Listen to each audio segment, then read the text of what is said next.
90% of the people are in fear because they recognize that their future is uncertain, but rather than seeing it in a positive way, they have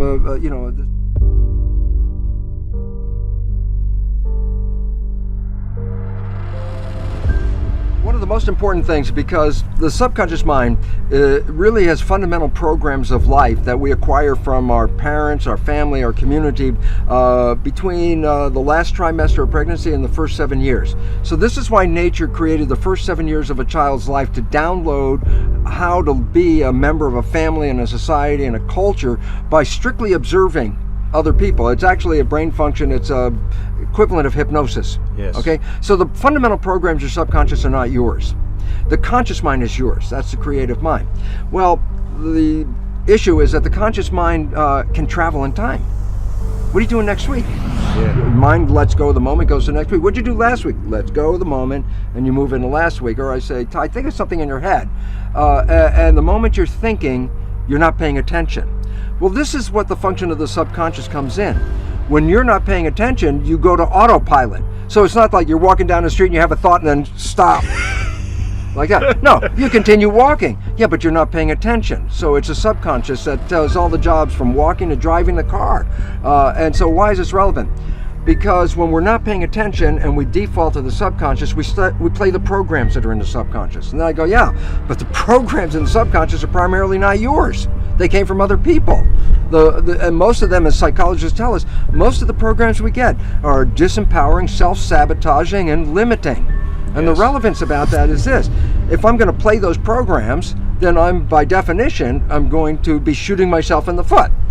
The reason why you play the subconscious programs is because the conscious mind's engaged with thinking, which is 95% of the time or more. And that means 95% of your behavior is invisible to you.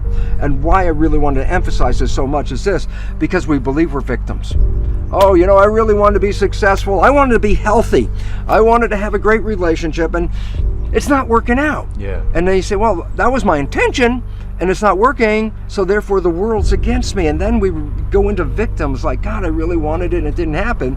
And I just wanted people to wake up, because it basically is this. It's not the world against you at all. The world will give you everything. The issue is you're not operating from your conscious mind, except 5% at the most.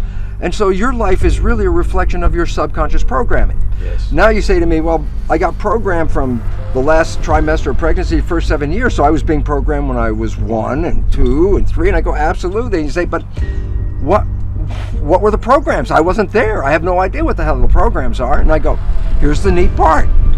95% of your life is coming from the subconscious.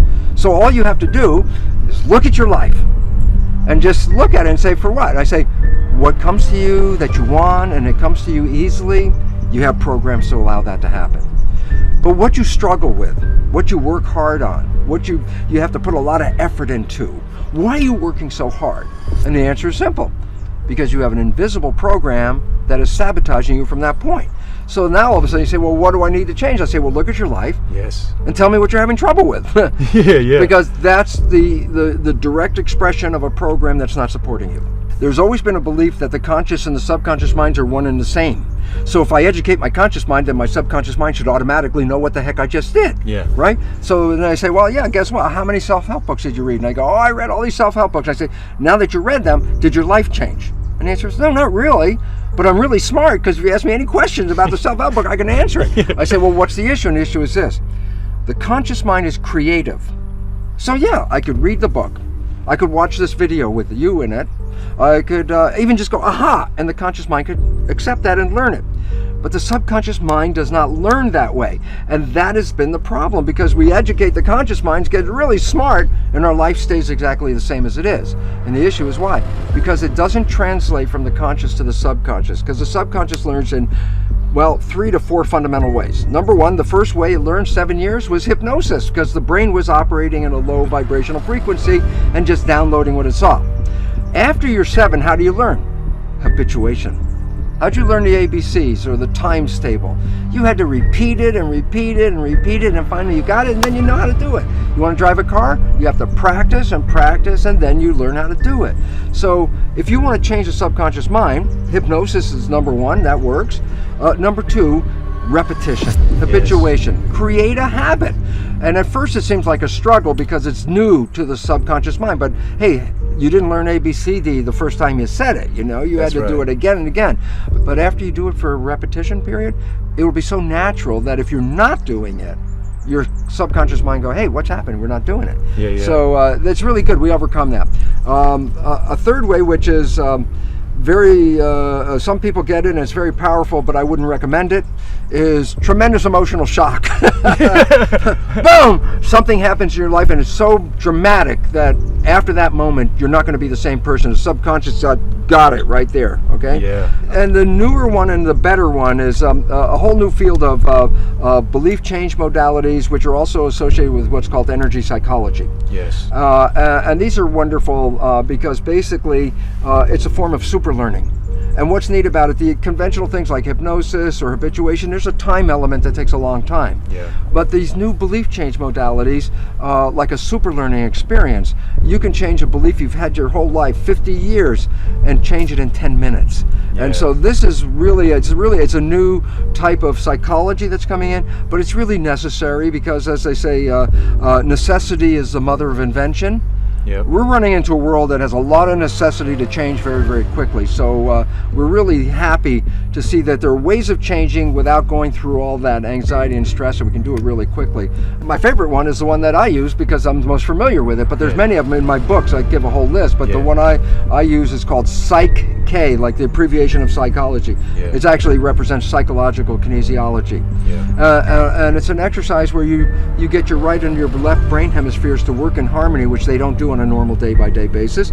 And when you get them to work in harmony, that's called brain synchronization, a window sort of opens up and you can drop in a new belief in 5 minutes. Wow. And I'm a devotee of that because I wouldn't have written my book. I couldn't write my book. I tried for 15 years to write the book, and every time I get halfway through the book, it would peter out, and then I didn't realize it because my subconscious had a fear. At the time was a respected scientist, and I said, well, if you write this book and you bring in consciousness and spirit into the book, all your colleagues are going to shun you. So my subconscious was doing me a favor. It says, you don't want to do this because this will invalidate you, you know, it's like kill you. So my subconscious programming, working 95% of the day, would sabotage the writing. What I ended up doing was changing the belief about that. And then the book came out, it was just like, it just flowed right out. Wow. Within a few months, the whole thing was really done. You know, it's really fun because you say, well, what if you can release these programs? And that's the story of the Matrix, where I say, well, I take the red pill, I get out of the program. And then I say, yeah, but in real life, every time we've taken that red pill, I say, what's the red pill in real life? And the answer is falling in love. Falling in love with the person, or falling in love with your creativity, or whatever it is, falling in love. Because when you fall in love, what you're doing is so captivating and so engrossing and so desirable, you don't let your conscious mind wander. So the first time in your life, your conscious mind's staying present. And I said, well, why is that important? Conscious mind, wishes, desires, and aspirations. If you're operating from that mind, you manifest your wishes and desires. So my conclusion for all of this blah, blah, blah that I'm giving you is simply this. What if you go into the subconscious mind and change the programs in the subconscious mind so they reflect the wishes and desires of your conscious mind? What would that mean? And I tell you what it means. You'll live in a honeymoon for every day of your life on this planet for a simple reason. Yeah. If my conscious mind with wishes and desires begins to wander and I default into the subconscious and is playing my wishes and desires, I never left the honeymoon. And following on the Psych K, you were saying something about a gentleman who gets up on stage and actually proves it with watching the actual frequencies change in the mind, right? Well, absolutely, because a lot of people beforehand would say, oh, that's just a new age idea, and how do you know you've really changed? Just because you got finished with the belief process and you say, oh, I feel so much better, is that real? Well, now Jeff Fannin, a neuroscientist whose expertise is called brain mapping, and he puts wires over your head and can read three-dimensionally what's going on in the brain. The moment the brain has changed, the program has changed, you can see it on the screen. So he generally puts like a person up on the stage and puts the wires on and says, okay, now we tested your belief, and you don't have a belief in this, and now let's put in the new belief. And it's interesting because the audience can see the change before the person actually says, yes, now it's done. This may be a few seconds, but the audience can see it. So why is this important? Because this sounds miraculous. Yes, you mean you can change your beliefs in 5 or 10 minutes? And I see go, the results, like but you can instant. see it instantly. Actually, you can experience it instantly if it's a phobia, for a simple reason. Because a phobia is a certain stimulus, like height, or I'm afraid of spiders, or I'm afraid of dogs. And I say, okay, good, let's go through the belief change. You come out and I say, well, how am I afraid of spiders now? I can show you instantly. Here's a spider. And all of a sudden, 10 minutes before, it freaks you out. Now it's like, oh, all of a sudden your complete biology changed. So you can see that. But a lot of people's beliefs involve something dynamic. They have to do with relationship to others and people or jobs. So they actually have to go out, and then they look back and go, whoa, this is so different than it was before. Most people's stresses are not real immediate emergency stresses at all. They're beliefs of a fear. That they won't have something, they won't have a job, they won't have food, they won't have a friend. And it's not that they don't have them right now. They're thinking about, oh, if that happens. And that's where the stress comes from. And that's why 90% of the people are in fear, because they recognize that their future is uncertain. But rather than seeing it in a positive way, they have this image of a negative thing. Work it all out. And it's really interesting because, remember, when you fall in love and you get out of the programming, you create heaven on earth. Well, if it wasn't for the programming, everybody would have heaven on earth. Yes. So if we can change the programming, then heaven on earth is available.